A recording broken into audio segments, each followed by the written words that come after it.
everyone, welcome to Study Aspire. Today we will study class 10 chapter 3 economics money and credit. मैं आपको part 1 में कुछ topics पढ़ा चुकी हूँ. Money, barter system, double coincidence of bonds, ये सब हमने पढ़ लिया. ठीक है, अब हम पार्ट 2 में बाकी बचे हुए टॉपिक्स पढ़ेंगे. बेसिकली हमने मनी जो ये पार्ट है वो कंप्लीट कर चुके हैं. अब हम क्रेडिट स्टार्ट कर रहे हैं.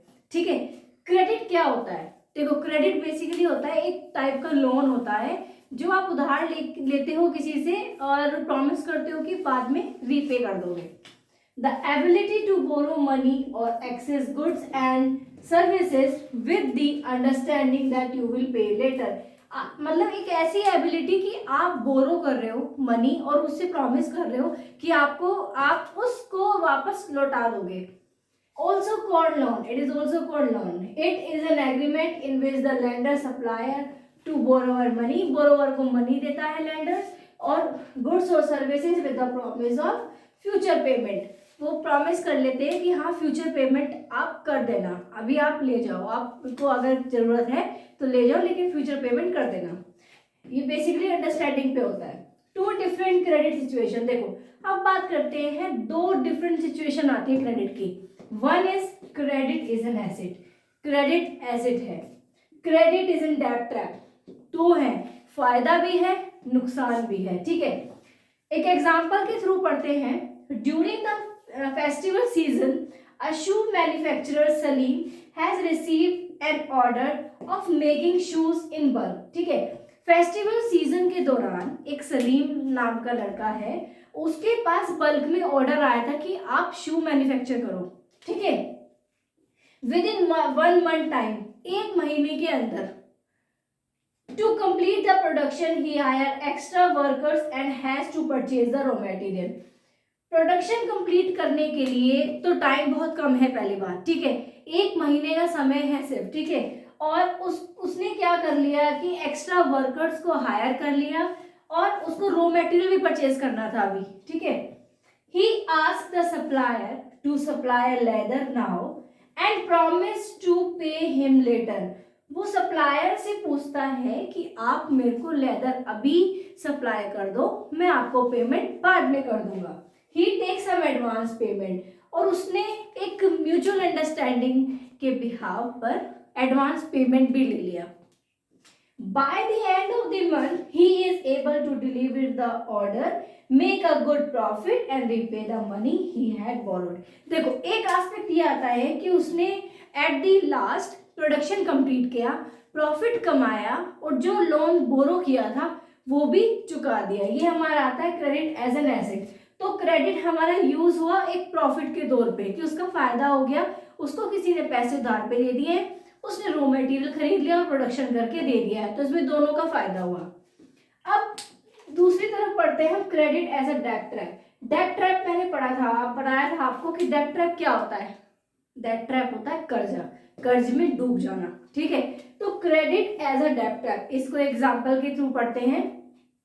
A farmer Sapna picks up loan from a money lender to meet the expenses of cultivation. एक फार्मर है सपना, उसने मनी लेंडर से कुछ पैसा उधार लिया जिससे कि वो अपना कल्टीवेशन कर सके.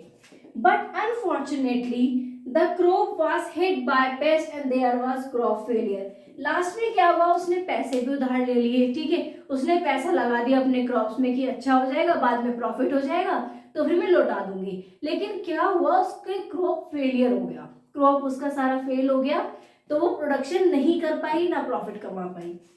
So she is unable to repay the loan and debt grown larger with interest. तो लास्ट में क्या हुआ, उसने बोरो तो कर लिया मनी अपने उसके लिए कि चलो मैं काम कर लूंगी उसके बाद लौटा दूंगी, लेकिन लास्ट में क्या हुआ, वो उल्टा हो गया, उसका प्रोडक्शन ही नहीं हुआ तो वो लॉस में चली गई, वो डेट ट्रैप में फंस गई. ठीक है, with the extra amount of interest, interest के साथ जो लोन ले रखा था उसको वो भी देना है. ठीक है, और एक्स्ट्रा इंटरेस्ट भी पे करना पड़ेगा उसको. ठीक है, तो क्रेडिट यूजफुल भी है. ठीक है, अगर आपका प्रॉफिट हो रहा है तो आप रीपे कर दोगे, आपका प्रॉफिट है. अगर अनफॉर्चुनेटली अगर आपका प्रोडक्शन रुक गया या किसी कारणवश आपका प्रोडक्शन खराब हो गया, नहीं आप प्रॉफिट कमा पाए, तो आप डेट ट्रैप में फंस जाओगे. ये हमारा अनदर एस्पेक्ट है क्रेडिट का, क्रेडिट एज ए डेट पे। तो दोनों ही इंपॉर्टेंट है, टू डिफरेंट सिचुएशन क्रेडिट की, दो डिफरेंट सिचुएशन है। अब हम पढ़ेंगे formal sector credit, informal sector credit. ये दोनों है क्या, ये है sources of credit. Sources of credit in India, दो तरह के सोर्सेज हैं, formal sector credit and informal sector credit. Formal sector credit वो सोर्स होता है जो आप बैंक से, कोऑपरेटिव सोसाइटी से लोन लेते हो with the proper documentation, whereas informal sector credit वो सेक्टर क्रेडिट है जब आप अपने फ्रेंड से, फैमिली मैन से, नॉन से आप पैसा उठाते हो, पैसा उधार लेते हो, ठीक है, वो आता है हमारा इनफॉर्मल सेक्टर क्रेडिट। अब इसमें डिफरेंशिएट देखते हैं, इनके फीचर्स देखते हैं। First, rate of interest is lower. अगर आप बैंक से लोन उठाते हो तो रेट ऑफ इंटरेस्ट आपको कम मिलेगा, ठीक है। और फॉर्मल सेक्टर क्रेडिट को आरबीआई सुपरवाइज करती है। इसके अंदर आपको ज्यादा डॉक्यूमेंटेशन रिक्वायरमेंट होती है, more documentation is required, it involve many formalities. Formal sector credit में बहुत सारी फॉर्मेलिटीज आपको फिल करनी पड़ती हैं, बहुत ज्यादा फॉर्मेलिटीज इसके अंदर होती हैं। जैसे एग्जांपल मैंने आपको बताया, बैंक्स एंड कोऑपरेटिव सोसाइटीज, ये कुछ फीचर्स हैं फॉर्मल सेक्टर क्रेडिट के, ठीक है, जिससे आप लोन लेते हो, वो जैसे बैंक और कोऑपरेटिव सोसाइटीज। अब हम पढ़ते हैं informal sector credit. Rate of interest is higher as compare to formal sector credit. Rate of interest इसमें हायर रहता है। No organisation is to supervise them. कोई भी ऑर्गेनाइजेशन नहीं रहती है जो सुपरवाइज कर सके इनफॉर्मल सेक्टर क्रेडिट को।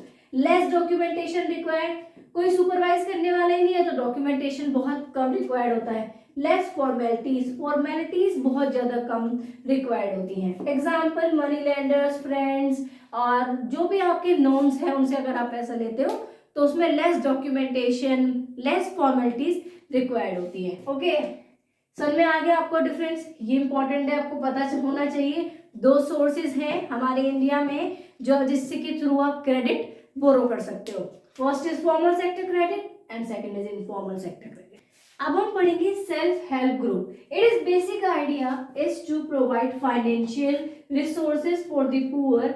ये एक बेसिक आइडिया है जिससे कि फाइनेंशियल रिसोर्सेज पुअर के लिए प्रोवाइड हो सके through organizing the rural poor specially women into small help group. Womens को स्मॉल हेल्प ग्रुप में लाकर। वर्क ऑफ एसएचजी का क्या रोल है, क्या सेल्फ हेल्प ग्रुप का रोल है? It collect saving of the members, ये सेविंग कलेक्ट करता है मेंबर्स की। It provide loan without collateral, collateral के बिना लोन प्रोवाइड करता है। It provide a platform to discuss various social issues, ये एक ऐसा प्लेटफॉर्म प्रोवाइड कराता है जिससे कि सोशल इश्यूज का डिस्कशन हो सके और लोग मतलब अपनी बातें बोल सके, अपनी बातें रख सके। टर्म्स ऑफ क्रेडिट, क्या टर्म्स है? क्रेडिट के कुछ टर्म्स होते हैं। Terms of credit is a set of condition under which a loan is given, ठीक है। टर्म्स ऑफ क्रेडिट वो है जिस कुछ कंडीशंस होती हैं जिनके बिहाव पे लोन मिलता है। Okay, it may include the mode of payment, mode of payment कैसा होगा, इंटरेस्ट रेट कितना होगा, ड्यूरेशन ऑफ क्रेडिट, क्रेडिट की ड्यूरेशन कितने टाइम पीरियड के लिए ले रहे हैं वो, अदर कंडीशन, और भी बहुत सारी कंडीशंस हैं टर्म्स ऑफ क्रेडिट के अंदर, ठीक है। क्या क्या डॉक्यूमेंटेशन है, मोस्ट इंपॉर्टेंट डॉक्यूमेंटेशन आपको क्या क्या देने पड़ेंगे। डिफरेंट सोर्सेज ऑफ क्रेडिट, बहुत सारे सोर्सेज हैं क्रेडिट के। Bank, trader, money lenders, landlords, cooperative society, ऐसे हमने पढ़ा। Sources of credit are formal, informal, वो यही सब उनके एग्जाम्पल्स हैं।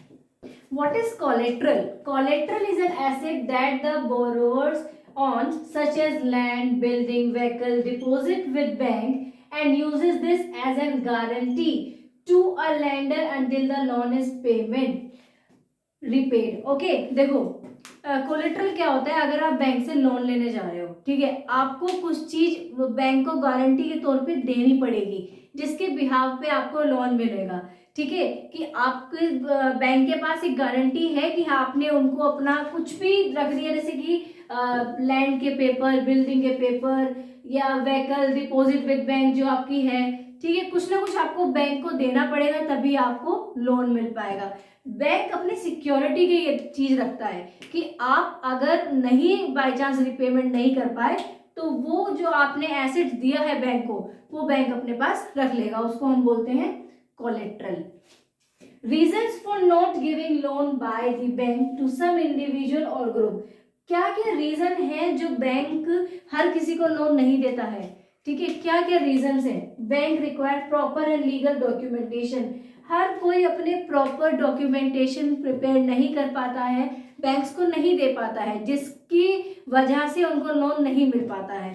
तो proper and legal documentation is must, ठीक है। If you want to take loan you should have proper documentation and legal documentation. Second and most important point, CIBIL score. अगर आपका सिबिल स्कोर अच्छा है तो आपको बैंक लोन प्रोवाइड करेगा। अगर आपका सिबिल स्कोर डाउन है बहुत ज़्यादा तो बैंक आपको लोन नहीं प्रोवाइड करेगा। तो ये कुछ रीजंस हैं जिनकी वजह से बैंक लोन नहीं प्रोवाइड कराता इंडिविजुअल्स को। ये मोस्ट इंपॉर्टेंट 2 पॉइंट्स हैं, इसके अलावा भी बहुत सारे रीजंस हैं जिनकी वजह से बैंक लोन नहीं प्रोवाइड कराता है, ठीक है। अब हमारा ये चैप्टर कंप्लीट हो गया है। आई होप आपको ये समझ में आया हो। अगर कुछ भी डाउट हो प्लीज़ मुझे कमेंट सेक्शन में बताओ। अगर किसी भी टॉपिक पे आपको सेपरेट वीडियो चाहिए तो मेरे को कमेंट सेक्शन में बताओ। Please do like my video and subscribe my channel and please share. Thank you.